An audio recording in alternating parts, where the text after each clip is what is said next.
Sir ఏమంటారు sir Oscar గురించి మన అల్లు అర్జున్ గారు ఈసారి వస్తుంది అంటారా ఏంది అంటే ప్రయత్నాలు అయితే మొదలైనవి. మామూలుగా మీడియాలో వచ్చే వార్తల ప్రకారం RRR తో మనోడు రామ్ చరణ్ అవును ఆస్కార్కి వెళ్ళాడు కదా. ఎన్టీఆర్ కూడా వీళ్ళిద్దరి మధ్యన పోటీ ఉంది కదా. మీడియా చెప్పుకుంటున్నట్టే అల్లు అర్జున్ తోను మన రామ్ చరణ్ మధ్యన పోటీ నడుస్తుంది బావబామర్దలకు అని.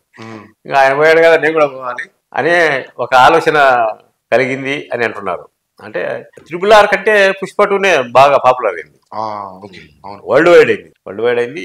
అయితే ఇక్కడ చాలా టెక్నికల్ సమస్యలు ఉంటాయి. ఆస్కార్ పోవడం అంటే పెద్ద చాలా ఖర్చు చేయాలి. ఒక అనోరా సినిమాకి అయితే 149 కోట్లు పెట్టారు ఖర్చు. బ్రూటలిస్ట్ కు 83 కోట్లు పెట్టారు. కాంక్లేన్ ఉంది కదా, దానికి 166 కోట్లు.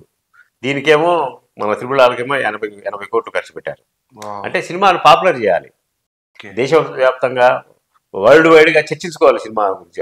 ఈ సినిమాలో ఇది ఉంది, అది ఉంది, అది ఉంది, ఇది అని. అల్లు అర్జున్ అదృష్టం ఏంటంటే, అదృష్టమో దురదృష్టమో ఆ సంధ్యా థియేటర్లో ఆ ఇన్సిడెంట్ జరగడము. అప్పటిదాకా సినిమా అంతంత మాత్రమే ఉండేది, ఏం లేదు.